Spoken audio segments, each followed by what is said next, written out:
Money come and money go. Money come, money come and money go. Money come and money go.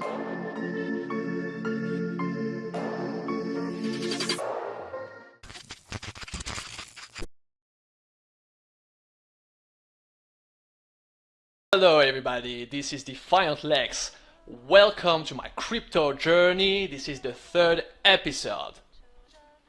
Before starting this video, I would like to address some concerns that were expressed by a few members of the paper printer community. Basically what they said is that instead of making these videos where I present other projects, I should stick to developing paper printer. And they also fear that I wouldn't be as committed as I am today to the project. So let me be very concise about it. Paper printer is my baby. I am definitely not going to leave it like that. I am going to keep on working on it like I've been working on it day after day for the last 6 months. Another thing that I wanted to add is that before paper printer, I was making this DeFi plays and I enjoyed it a lot. Then paper printer happened and I decided to give it all my time, but more recently I felt the desire to getting back to making these plays. And I also happen to enjoy making these videos. In addition to that, I have a lot more knowledge thanks to the fact that I have made paper printer about DeFi and about the way all the DeFi projects of the ecosystem work. So I think these videos can be really valuable in the way that it allows people to have the point of view of someone who has made and created a project in DeFi. Some are going to ask me, hey, how is that going to help the project in any way? My guess is that some viewers will not know about paper printer and get curious about it, and this will allow us to gain visibility. Finally, and this will be a more concrete example of how we will link these videos to the project. Some projects that I will be presenting here we will make votes, auto-compounding votes, like we do already on the platform for them. So it will link my videos to what we do on the platform. Let's begin with ApeOClock, a very nice platform that allows you to follow all the launches that are going to happen on different blockchains. So you have a calendar, and this calendar allows you to see, for example, if I want to see what's going to happen tomorrow, I have the calendar for tomorrow's events, and I can see that our partner, shout out to them, BoneSwap is going to launch on OKX. So if I click on BoneSwap, I'm going to get some more info and details about them. So a bit more about the tokenomics, if it has been audited, what type of launch it is. You get also links to the contracts, audits, reviews, and the homepage. And also the fact that it is a fair launch. Very nice. So another thing that I wanted to say is that depending on where you live, you can add UCT and it will adapt to your timeline and give you the exact time for your timeline. So as I am a complete idiot, I thought that they forgot about Paris, but it was just that I was on the African continent, and of course it's not going to work.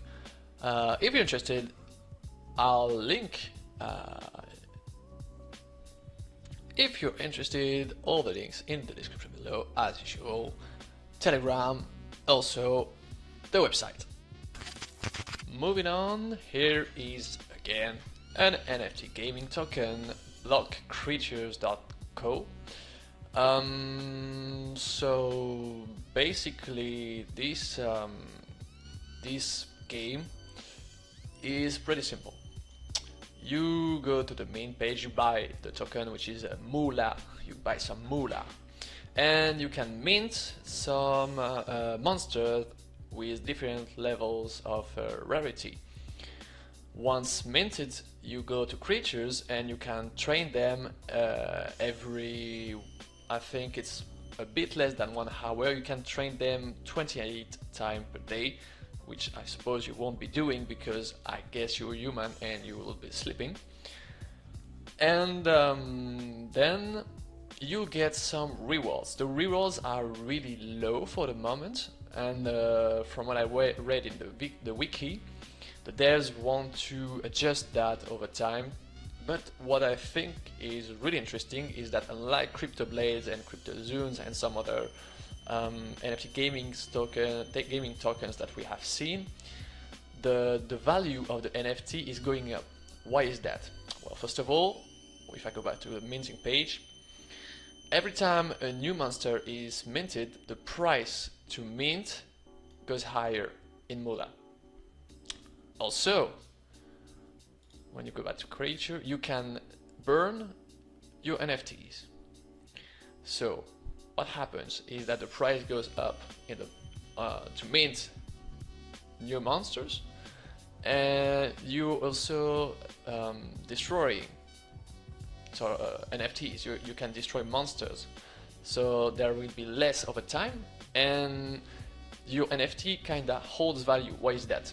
Well, first of all, it gains level if you train it, so you will gain more rewards.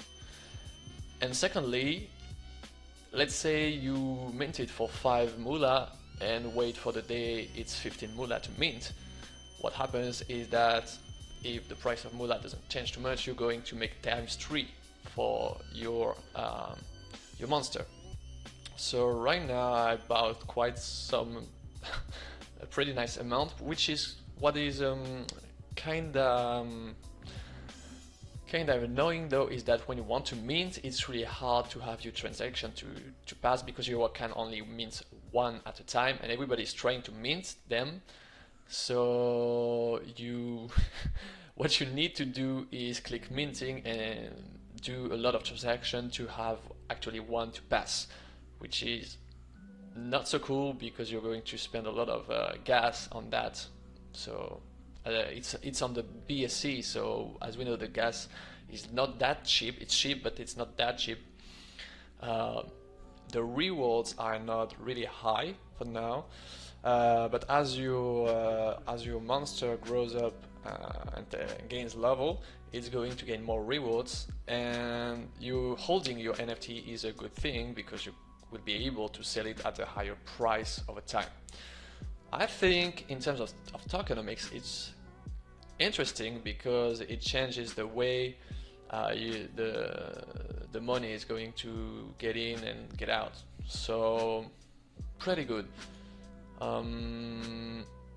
One other thing that I forgot to mention is the power up. The power up can help you getting more rewards, from what I understood. I didn't mint any because you need to mint power-ups, and after that you can put the ID of the monster that you want to power up, and after this it will be powered up thanks to this power. I think that's pretty much it.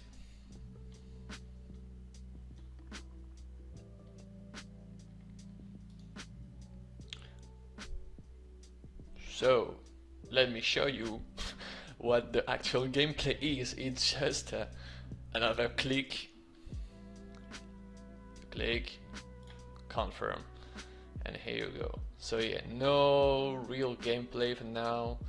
You just farm. It's a hidden farm as the others. So the transaction is going to come and we will be done. Oh no, Your monster completed its training, however was injured. However, you still gain 2 XP and 0.0001 moolah. I'm getting a moolah. So you see, it's really not that much, because at the best I can earn this, and at the moment I'm speaking, 1 moolah is around $3 or something like this. But again, this probably has some potential because it's the very beginning of the game, and there are very little people that know of the project. So we'll see how it plays out. And here is another NFT gaming token. It's really the hype of the moment. Dragonary, which is going to be sold on pre-sale on ApeSwap the 7th of August, 4 PM UTC, so don't miss that. I think it has some potential because the previous projects from the IAOs on ApeSwap did pretty well. Here is what you need to know. There will be a vesting after the pre-sale, so 25% of the tokens that will be sold during the pre-sale will be released immediately. Then there will be a vesting over 3 months, so 25% each time. The pre-sale price will be of 1 cent per CYT, and you'll be able to pay in BNB and in Golden Banana.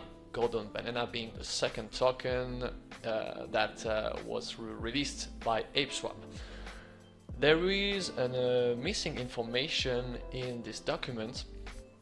That is that we don't have the launch price. So we have the price for the pre-sale, but we don't have the price for the launch. But I'm pretty sure ApeSwap will do it right. Pre-sale time for Viking Legend, another NFT gaming, as you can guess it from the visual. Maximum contribution 1 BNB, and as it says here, you can buy 1 more BNB if you succeed to get whitelisted, and at 80% of the pre-sale price. So that's pretty interesting if you do succeed to get in.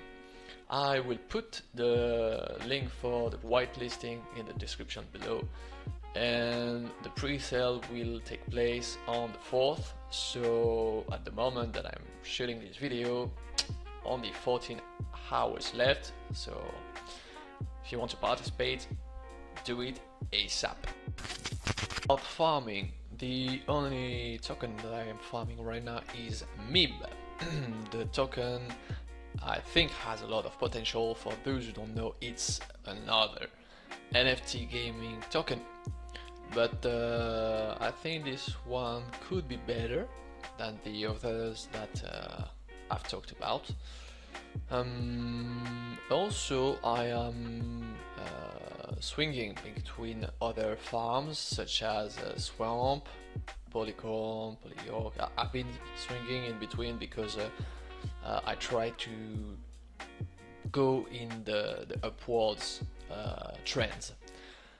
So that's it. I will talk a bit more about how I try to get in those trends, and I will make probably a video about it because I think it's interesting.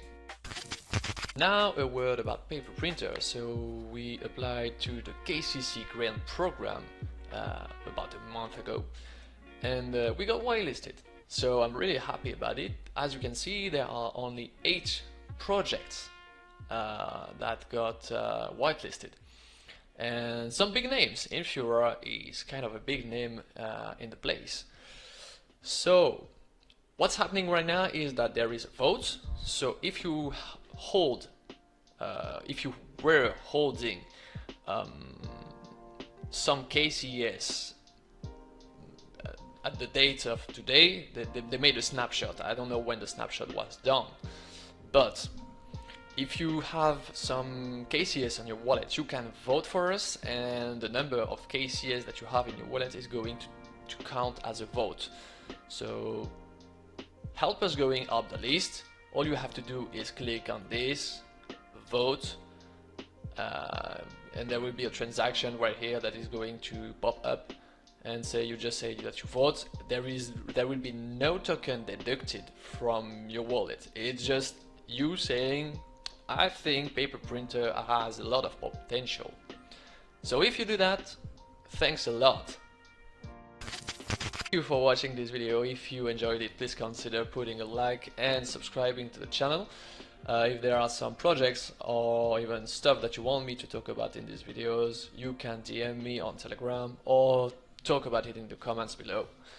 See you in the next video, guys.